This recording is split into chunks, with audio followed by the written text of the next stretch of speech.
Discord channels to, go into all this dark stuff. Like most people wouldn't Right. want to do that. And I'm not saying that we hang out in all the darkest of the dark corners of the internet.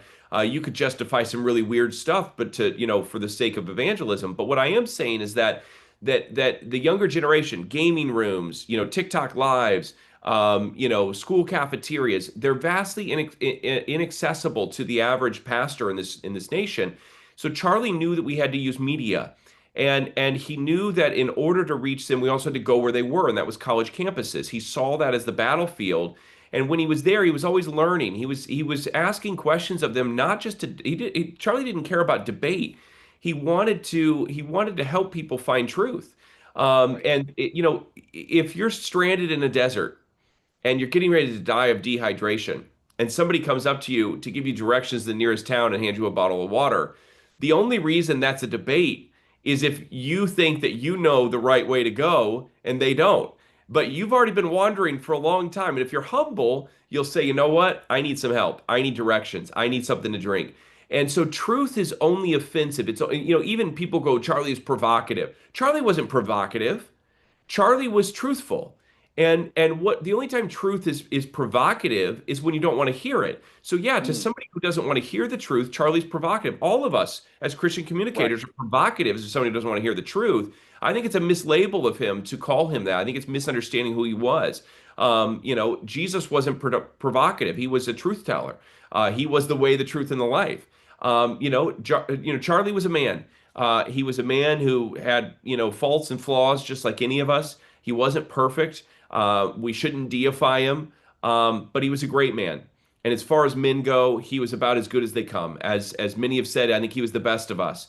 And I think that as Americans go, there's few people who have done more for this country than what Charlie Kirk has. I don't think we'd be where we are with this administration, with seeing victories over the Johnson Amendment, with seeing the overturning of Roe, with seeing just the Trump administration. They're elevating. I mean, to have almost the whole cabinet stand up and testify to the lordship of Jesus Christ, at his memorial. It was mind blowing. The transformation, the revival that's stirring in this nation, none of that would be possible without Charlie Kirk. And I think it's honorable, to consider him in that way and to remember the absolute best of him.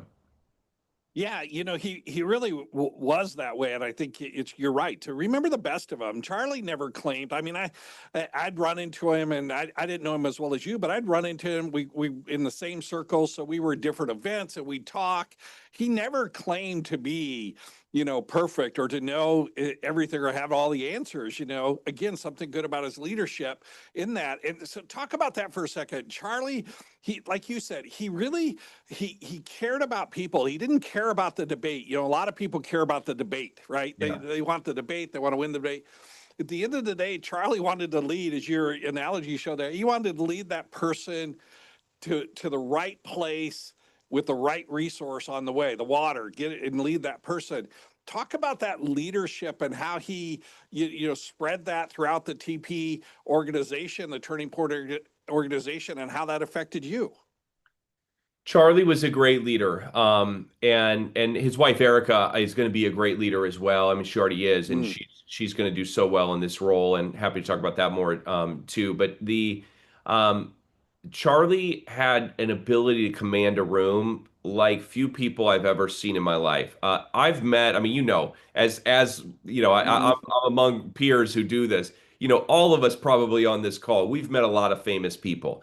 We've spent time with them. We've talked with them. I've traveled with Hollywood actors. I've been on film sets with major names. I've shaken hands with people. I've met and prayed for President Trump, and been able to be in his presence. I've been to the White House multiple times. All the things that come with kind of the type of work that we do, and where God has us. And what I could say is that there was still always a little bit of a nervousness at times when I was around Charlie. And it didn't affect our relationship. It wasn't anything like that. But it was just, there was something about him where, it was almost, I don't even want to call it an intimidation. There was like just an awe factor. Yeah. There was a different level that he moved at and hummed at. and there was an expectation. Like Charlie, this was Charlie's leadership. You would think that like you picture a senior leader that will come in and go, "Okay, guys, here's what we got to do. I've been thinking of this plan and blah blah blah." And Charlie would have those moments. But for me, mostly what Charlie did is he would go, "Lucas, we need to think bigger." And that was all he needed to say, and it would just birth something in you. And then you come Mm, back to him and go, "Here's what I got." And he's like, "I love it," he just would inspire greatness in the people around him and bring out the absolute best in them.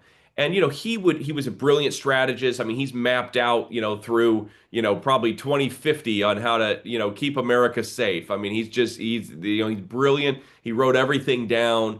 It's in Turning Point is in great hands moving forward, just because he's given us a clear hmm direction of where we're headed for a long time. But I think it's just for people that had never had a chance to get to know him, he was a once in a lifetime, once Yeah. in a generation mind, as people have Yeah. said.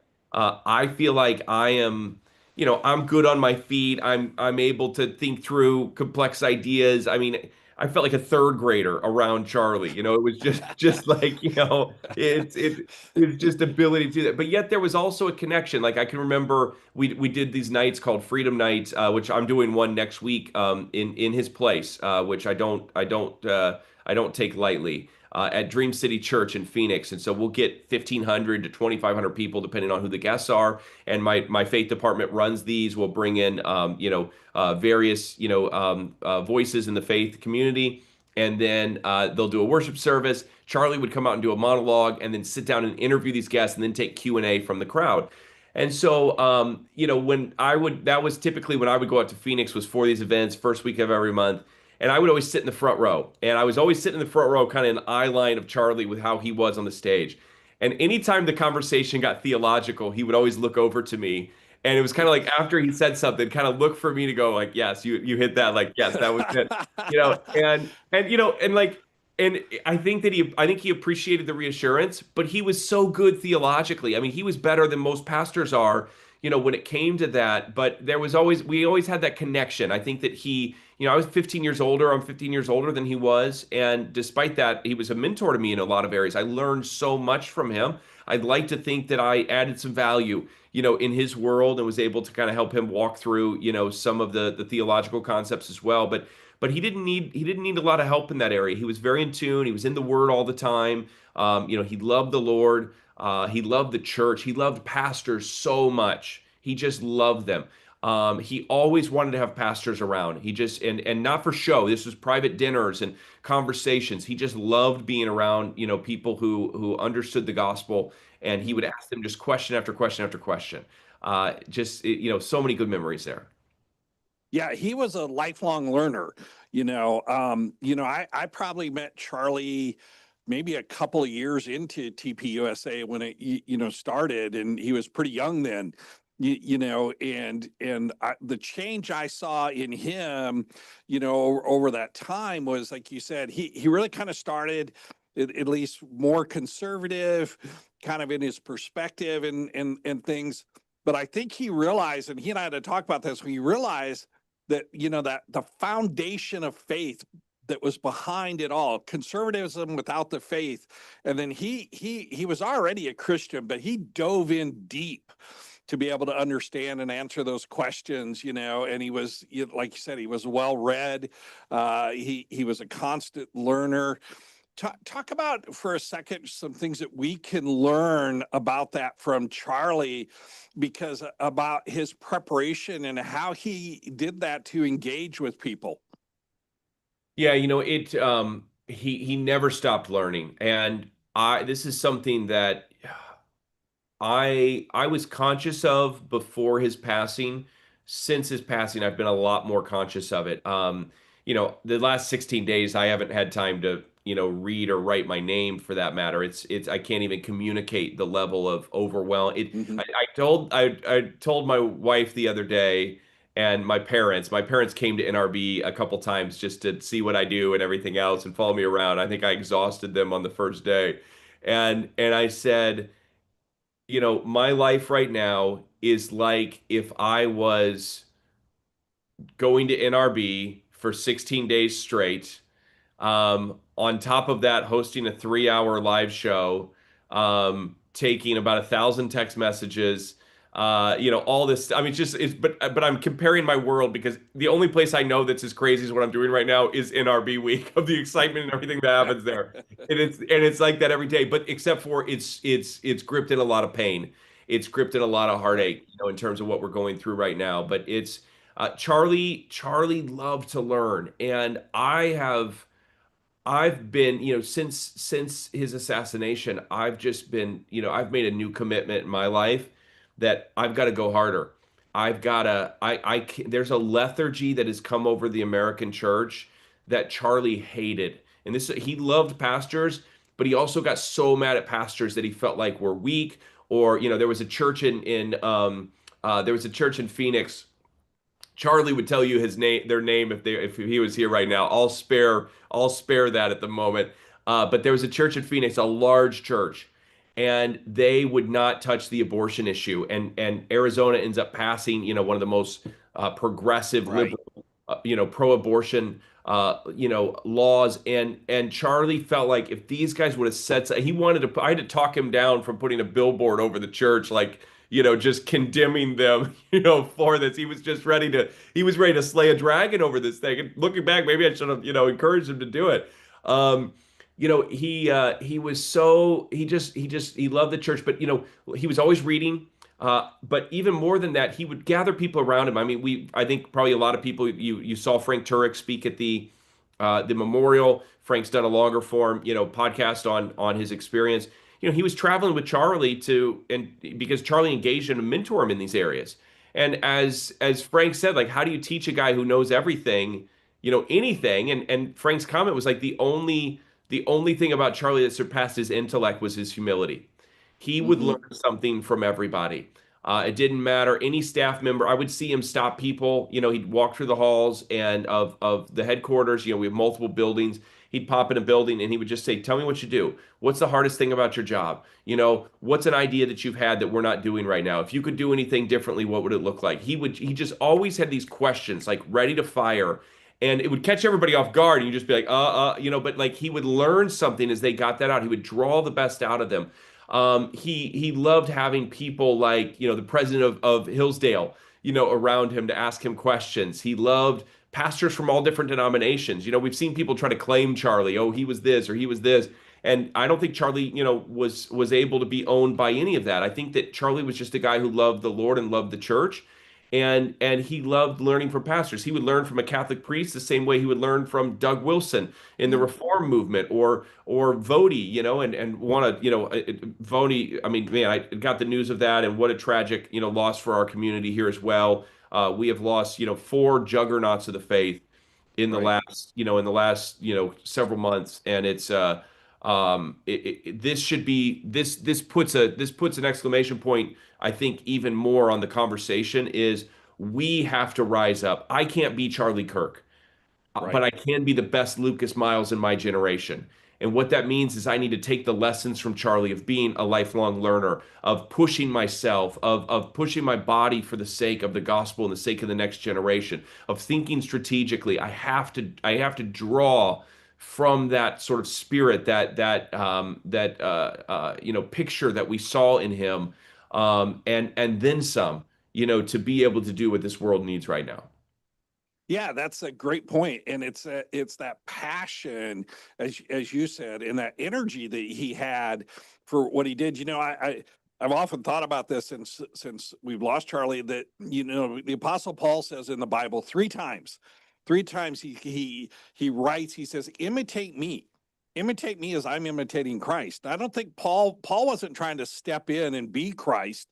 Paul was just saying, look at the energy, look at the passion, look at the commitment that God's given me to do this, and try to imitate that as Christ. And I think that's one of the things that we can look at Charlie when we look at kind of who he was and his legacy, especially those of us that are Christian communicators. I mean, Charlie was not only like gifted, like you said, God gave him a gifted intellect, and he gave him that gift to want to learn.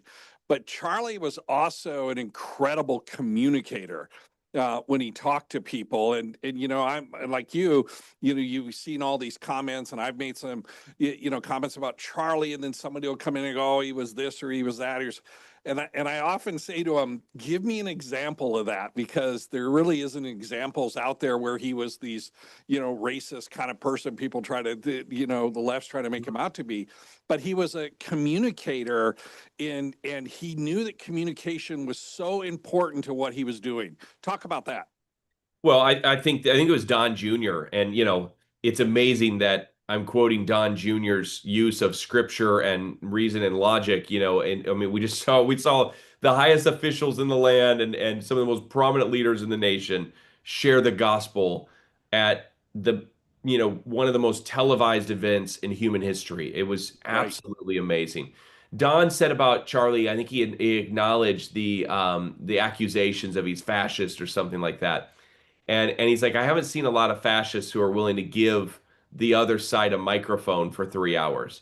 You go to one of Charlie's events, and he's giving the opposition. And now Charlie never saw them as opposition. He saw them as human beings with dignity and worth that were learning through this. I mean, there's the one video where and it's been a viral clip. I'm sure a lot of people have seen it, where there's a leftist kid in college, and he brings his dad to this rally, and they're actually Hmm. working Yep. out. They're working out their conflict at the microphone with Charlie, and Charlie's like literally doing like father-son counseling, helping the conservative father to be able to understand things about the leftist son to bring them closer together. And he's like, look, at the end of the day, you guys are family. Like, you got to draw into that first and foremost. Like, this other stuff, yeah, like it's worth working out, but like your family, like, don't draw away from that.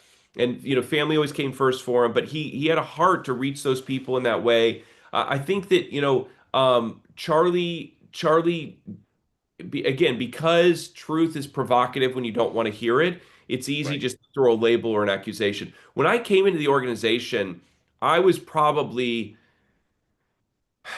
if I'm honest, I was probably 85% sure that I felt good about Charlie. I went into the job going, hey, I have seen enough. I've not seen any concerns. I feel like it's a God opportunity. The Holy Spirit was affirming in me, but I still had kind of these human apprehensions of, is this the right move? I've always been about the gospel. I've always been about this particular Hmm. thing. I want to make sure I'm not losing that by taking this position, and that this is really kind of, I'm hearing from the Lord properly. That was very important to me. And as I got into the role, the first thing Charlie did was he said, why don't you take some time and just audit the department and audit the organization? And I spent 90 days just watching and learning and asking questions. And I didn't make one decision. I didn't do any hiring or firing. I didn't change anything. And he gave me a chance just to review. And then he had me come back to him and say, what did you find? And he wanted to know what I saw. And I remember going through that list, and he's like, some stuff he was aware of, and he's like, I know, I don't know how to fix it. And I would be like, here's what we have to do. Other things he was like, man, I've never thought about that before, but you're absolutely right. I think some stuff was a surprise to him, but he gave me time, to really, to do that, to be able to navigate, through there. And he just had a heart for, empowering his team. But when I got through on the other side, what I can tell you about Charlie Kirk, after the last year and a half with him. I mean, I flew with him at times. I was at multiple events with him. We shared stages together. There's people in the organization who've known him for way longer than me. Don't hear me at all say I was Charlie's best friend of all time, and we were. I don't think Charlie did play golf on the weekends with anybody for that matter. He did. Charlie didn't take weekends hardly. He took Saturday off. He had a Sabbath with his family, and that was what he did. But so I don't want to puff this up, make it more, because everybody wants to try to own a piece of Charlie right now. I'm not saying that. Right.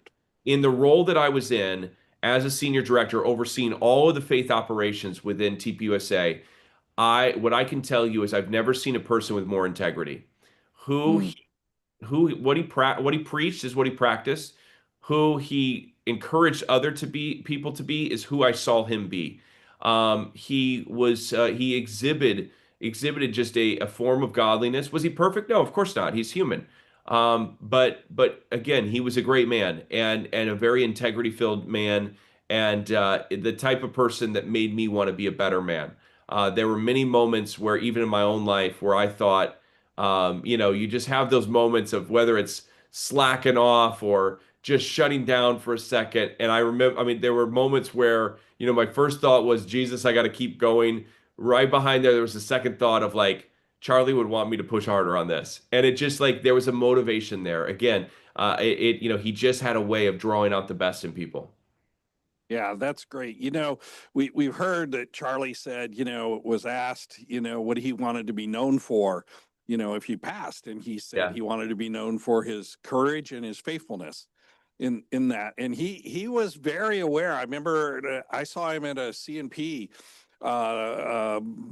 probably 9 months ago or so. He was very aware of the threats that were out there. I mean, they weren't just Yeah. far off. He was very aware of those, yet he never succumbed to backing down on, as you said, the truth. And he knew what came along with speaking the truth, but that didn't sway him at all. Like the courage he had to just stand up, because his deep love for people, because he knew at the end the ultimate thing was about eternity. What was it going to be like when they stood before God? Let alone standing up here in the mic before me. What's it going to be like before? And a lot of people, a lot of pastors, a lot of communicators today kind of they shy away from these topics because they don't want to be seen as that, quote, that counterculture, in the culture, or those threats. But I think that's one of the things that we could take away from Charlie was this young man's boldness for the love of people. I had a dinner with Charlie, and it's actually one of the it was one of the longest times I spent with him. Of just it was me, him, and Mikey McCoy, and we had dinner at a nice restaurant in Arizona. We're sitting outside, and we probably were there for 3.5 or 4 hours. And he just made time to just say, let's get concentrated here on what's going on in the faith department. It was the start of the year. I think it was in January or early February, and we had a relationship. I think he trusted me a lot, and there was so many other things going on. He was moving so fast. We would dive in about once a quarter and just get like, a couple hours together to just go concentrated and hit everything that we needed to. And then the rest of the time it'd be text messages or maybe a quick call or a telegram message or something like that. And so at this particular meeting, we sat, we talked for a long time. We talked, just philosophically about the department, about our activity. And Charlie said something, and I'll never forget it. And he said, Lucas, he goes, I want to see us get more gritty this year. He's like, if we are not doing ministry within, our faith activity where we're close enough that somebody can punch us, then we're not doing it right.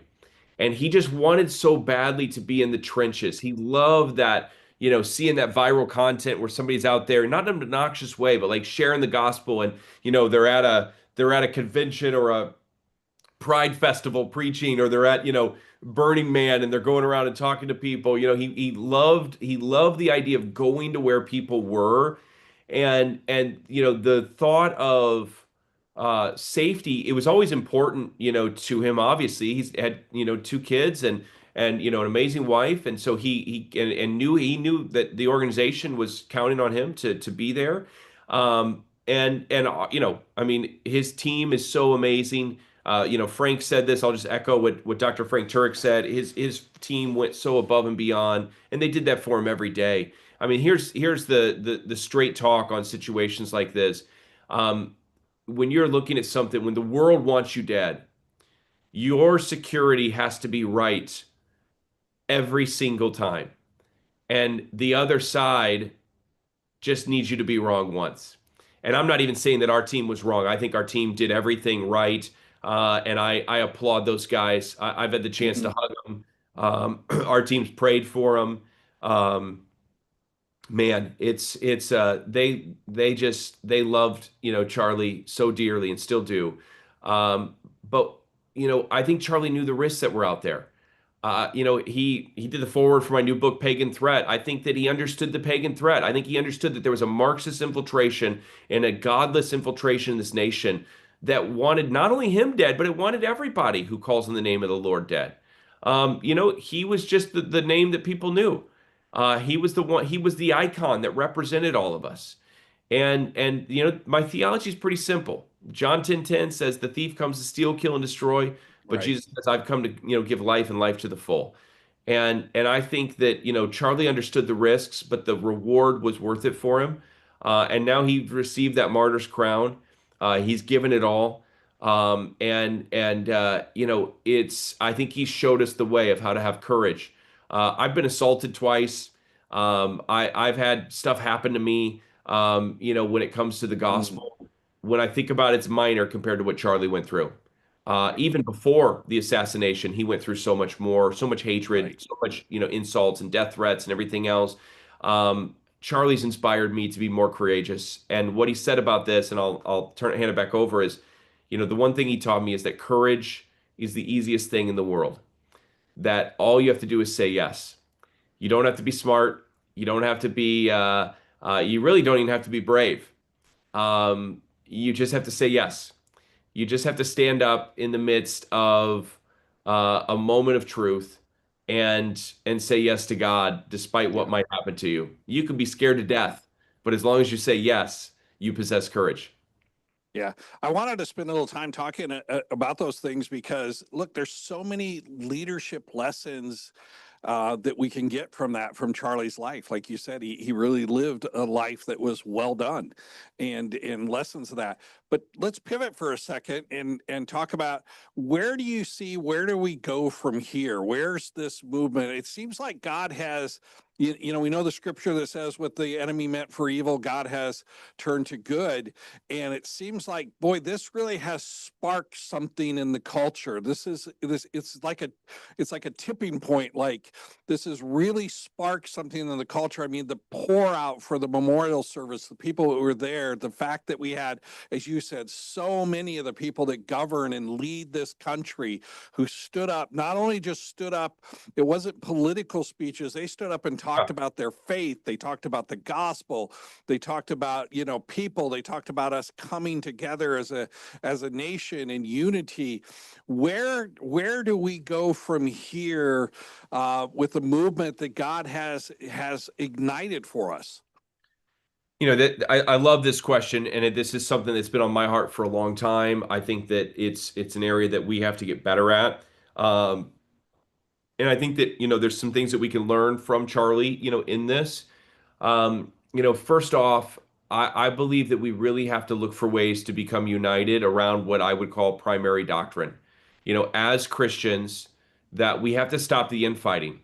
Look, I mean, I love having conversations about um, Calvinistic views versus you know, Arminian views. I love having conversations about, once saved, always saved versus can you lose your salvation. I love having conversations about women in ministry. I love having, there's a lot of things that we can debate and talk. And we got people on this call watching, that have a bunch of different perspectives. But here's what I want to know.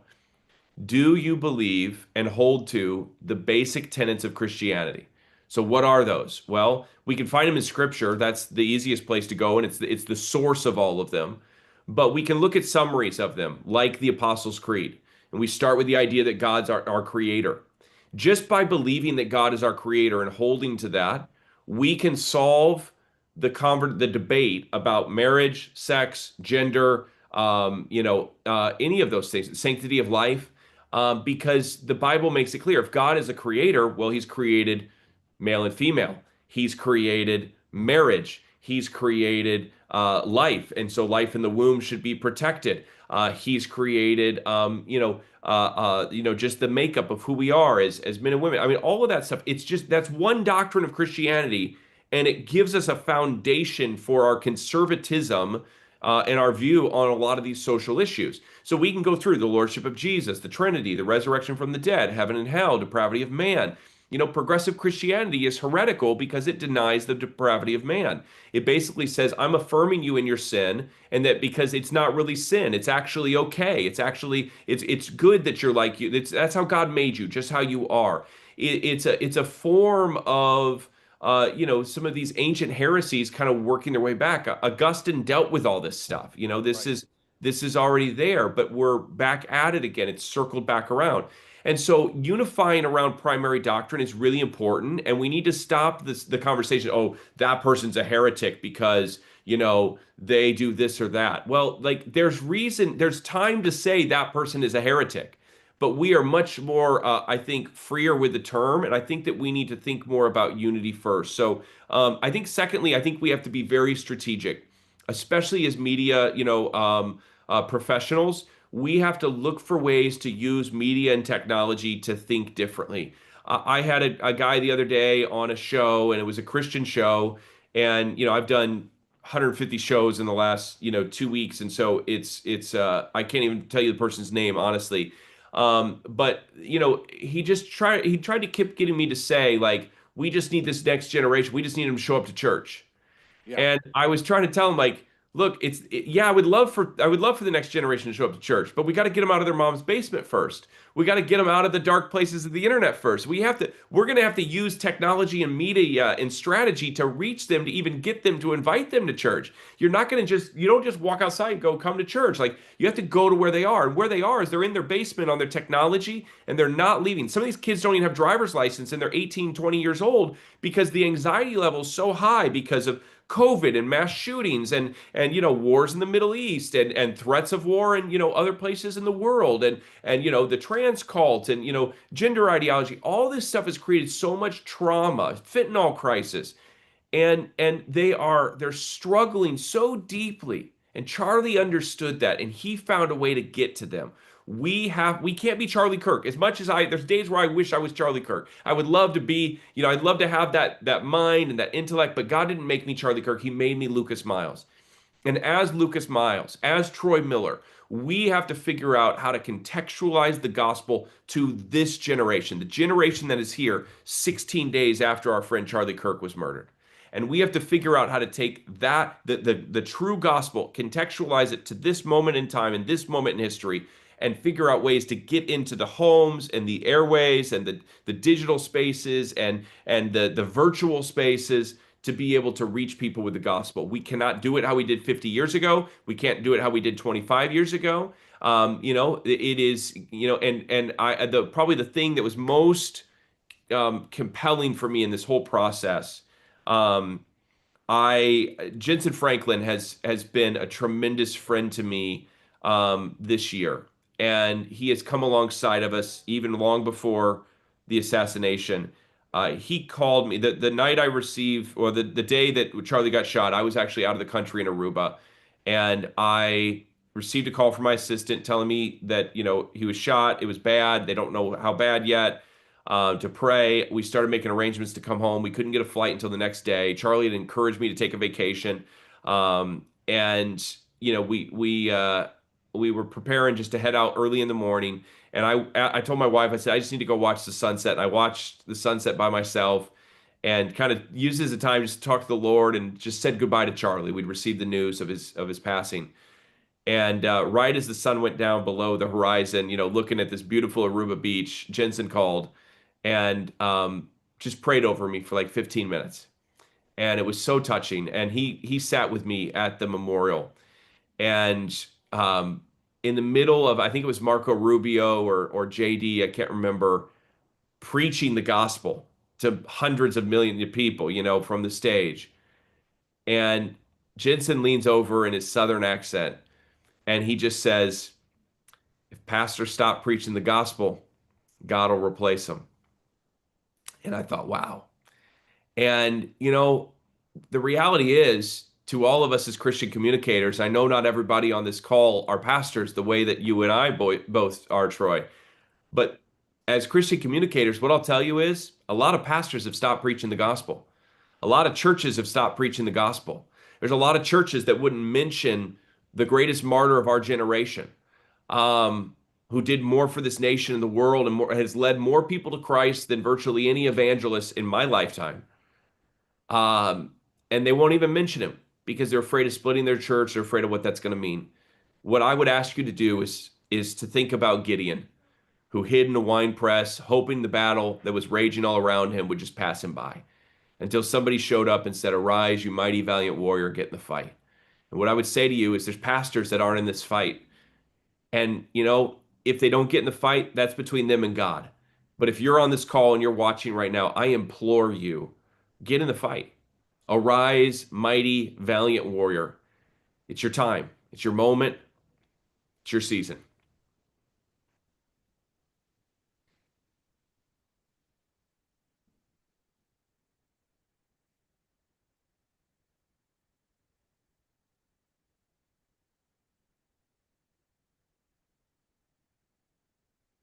Troy, I lost your audio. I don't know if you can hear me still, but I lost it for a second. So I don't know if,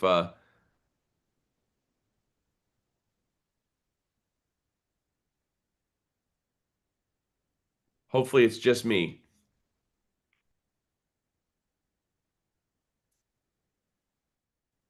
Can you hear me now, Lucas? Now, yes. Yes. Okay. Okay. So, love technology, right? The enemy wants to keep us quiet. But, I think one of the things it was so good what you said. It was so good. That's such a call for us to get into the fight. I think one thing that the third thing I think Charlie epitomized was even though he wasn't a pastor, he shepherded people.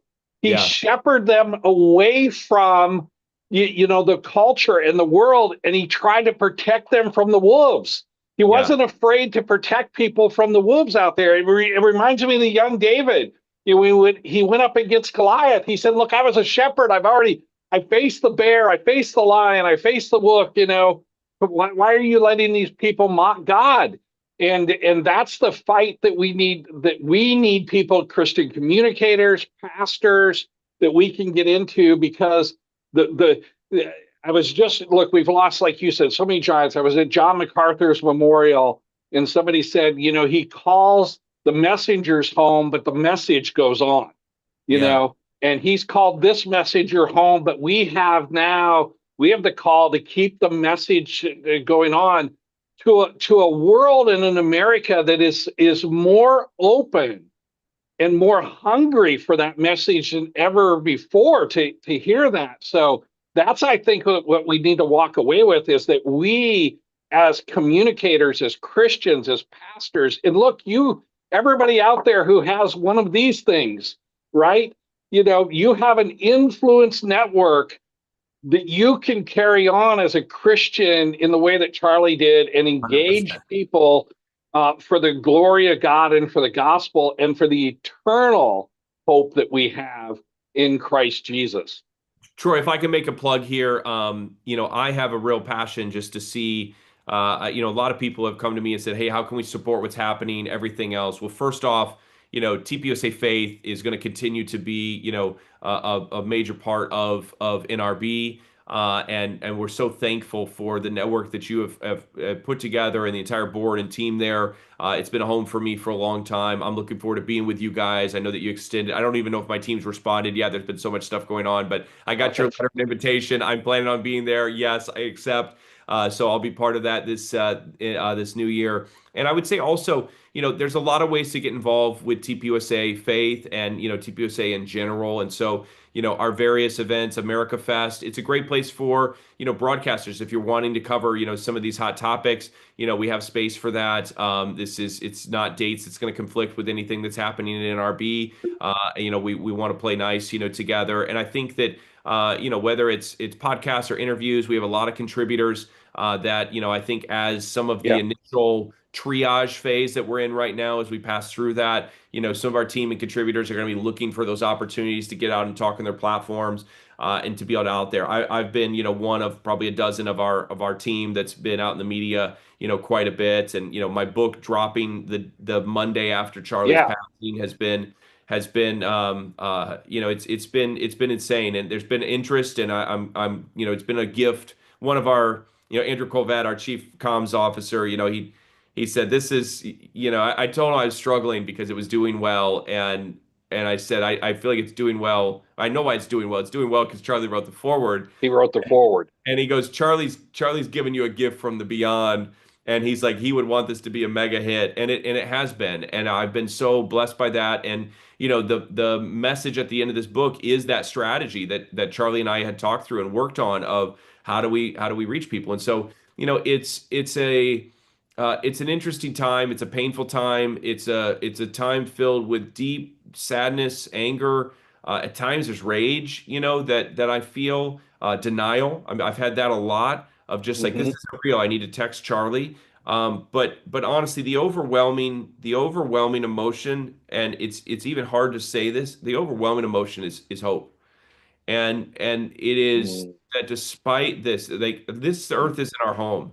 It's not about this place. It is we're moving towards something, and where, there's an eternity in store for us, and it's really not as far away as we think it is. Yeah. It's only one generation away each time for our lives. And that God is drawing us to a place where things are made as they should be. And I look forward to seeing my friend again. But in the meantime, let's do what he would do, and that's make heaven crowded. And there's a lot of work for us all to join in. And so I'm honored just to be one of all of you as a Christian communicator, broadcaster, and to be part of NRB. You guys have been so great with this, Troy. You reached out right away. Thank you. Well, look, we love you, Luke. We love all the people at TPUSA, TP Faith, the whole family there. We've been praying for you, praying for Erica, praying for the kids. As Christians, we don't grieve the same as the world grieves. We feel grief. We have grief. We feel the loneliness, the pain. We want our friend back. We want that voice back, but we don't have the despair. We know that Charlie. I just have this picture of Charlie kind of being the first one to say, "Hey, Bodie, Yeah, yeah. hey, come on in." I was There's picturing John him and MacArthur. John MacArthur and I've Dobson. been Yeah. chatting here, Yep. right after Jesus, well done, and that's the kind of faith, and that's what drove Charlie, was that kind of that knowing that hope, knowing that peace that was there. So look, we'll continue praying for you, and that we're here to support.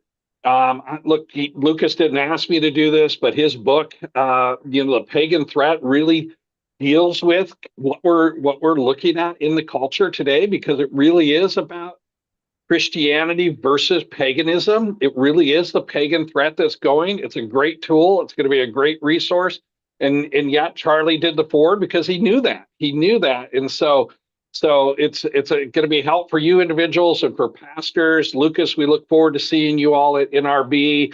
We're praying for Erica. I know she's coming up. I think she's on Charlie's show here about right now, or shortly. We're going to pray for that. But again, I think we walk away with that call, as you said, unity for the church, courage for the church, to have the courage to do that, and to shepherd people well. That's the legacy in my mind of Charlie Kirk. That's the legacy of who he was. He was he shepherded all the tools God gave him well, for the glory of God, and for the benefit of people. That's who he was, and that's who we need to be. Lucas, thank you so much for being with us. And keep up the good work, brother. Love you. Love everybody there. Love you guys. Thanks. Thank you. And thank you all for being with us today.